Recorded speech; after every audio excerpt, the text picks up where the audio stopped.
So the other day I was talking with my missus about how I delivered newspapers at one point in time. So listen, I was in middle school, and like I don't even think that I said that I wanted to deliver newspapers. I really think that my parents were just like, "You're going to deliver newspapers now."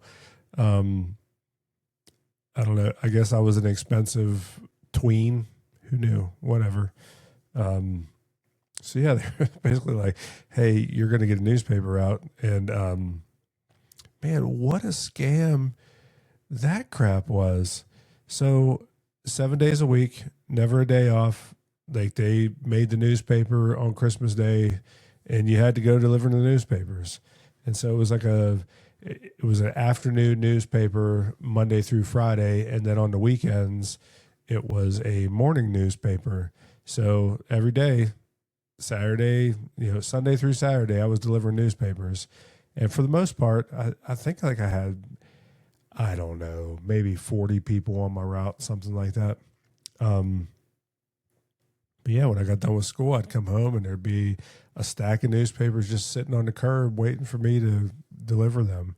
And, you know, so first of all, like the whole entire system is just totally screwed up, especially for like some kids that are like, I don't know, how old are you in seventh and eighth grade? Like 11, 12, maybe 13, depending on I don't know.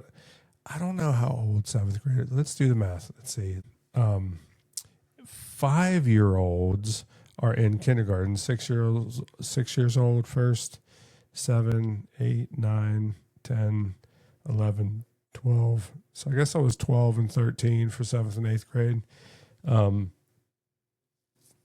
but yeah, so you have these 12, 13-year olds delivering newspapers all in the different various whatever. I don't even know how that goes down now. Like, I don't even know if I don't ever see anybody delivering newspapers. It seemed like at some point in time from then, and we're talking like the late 80s to now, newspaper delivery turned into some kind of like a side hustle for adults.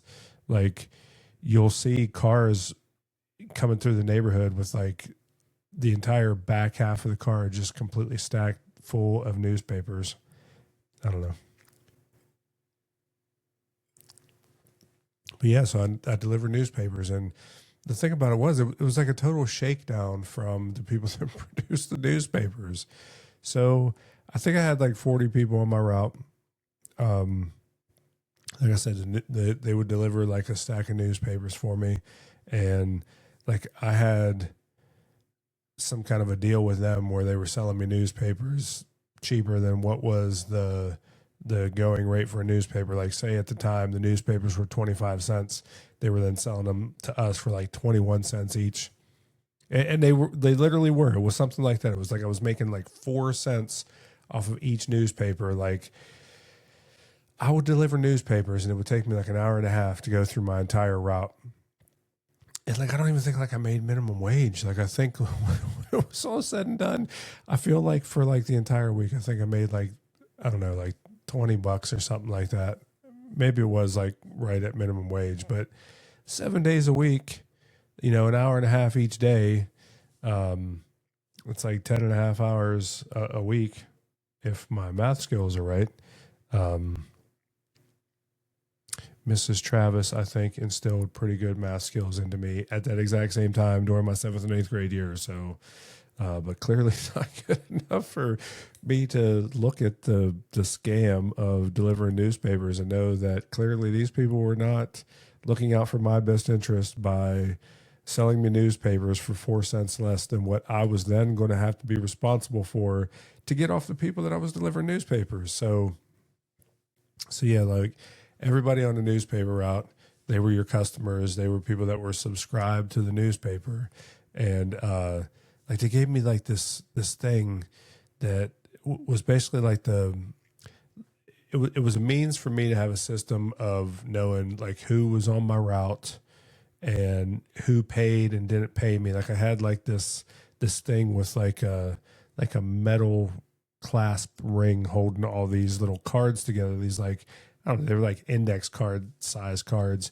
And so like within that, there were so many different people that paid for their subscription, I imagine, through the newspaper. And so like those ones had like a completely different card in there than the rest of them.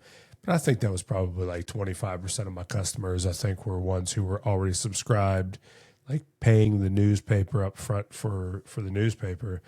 But the rest of those people, I was on the hook to go and knock on the door, like however often, to be like, hey, you feel like paying me for these newspapers that I've been faithfully delivering to you every single day? And it was just like this, like shakedown that I always had to go through. Like out of everybody that was on my newspaper route, I believe most, I wouldn't say most, more than half of the people, they paid, no questions asked. But yeah, man, there were like these deadbeats that you would really have to like if you ever watch the movie Better Off Dead, the fact that that kid is like chasing him all throughout the movie for his $2 for the newspaper, I promise you that is a very real, very legitimate thing, because people just don't want to pay some seventh grader, a couple of bucks a week for the newspaper that they already got. I understand now why it like evolved into like all these adults doing newspaper routes, but yeah, man, I don't know. It was wild. It was pretty crazy, but yeah, 4 cents. I'm almost positive as I sit here, it was like 4 cents a paper, and so like, like the newspaper, they're only dealing with one person. They're dealing with me. They're bringing newspapers. They're putting them on the curb. They're saying, hey, we sent you 40 newspapers times 7 days. That's 21 cents times 40 newspapers for 6 days. Seventh day, the Sunday newspaper was more expensive, and they charged according for that. I think that's because they had like all the comics and multiple sections, and that would be the newspaper that you would get like coupons and things like that in or whatever. But yeah, so those 40 people, those were my customers, and then I was acting as a franchise of sorts for that newspaper company to deliver newspapers on their behalf. And then it was up to me to get my money back out of people. So like, man, what a scam. What a thing that, thank goodness, like I had some reasonable parents that were able to sit and go back through and keep tabs on things and make sure that things were paid or whatever. But like I even remember like we had a guy that was like the I don't know, like, so there were so many different people within the newspaper that were responsible for having paper boys under them, and like they'd always put out like these promotions and things like, hey, get a couple more subscribers and you can win prizes or whatever. And I did. I won a prize. I went to a Steeler game, and what's wild is like I went there with the guy that was like the route, like the newspaper supervisor guy, like the guy that was like the young 20 something who probably still lived at home with mom and dad, that was then responsible for all these like 13 year olds that were then delivering newspapers. And yeah, I won tickets to go.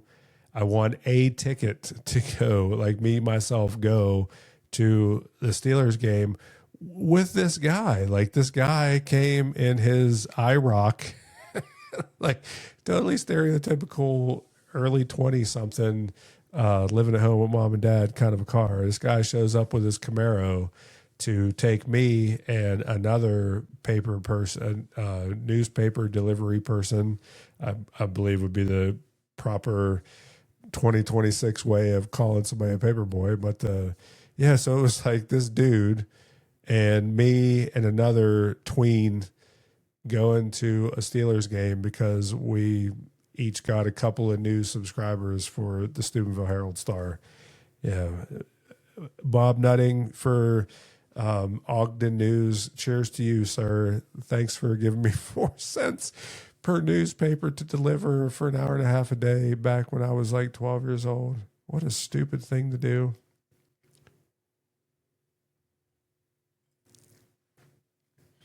But they say stuff like that, like builds character and teaches you stuff about. But it taught me stuff about business. All right, it taught me that like corporate America business just really tries to keep just handing it off to the next guy and the next guy and the next guy. And eventually, somebody else will be responsible for making the ship actually run.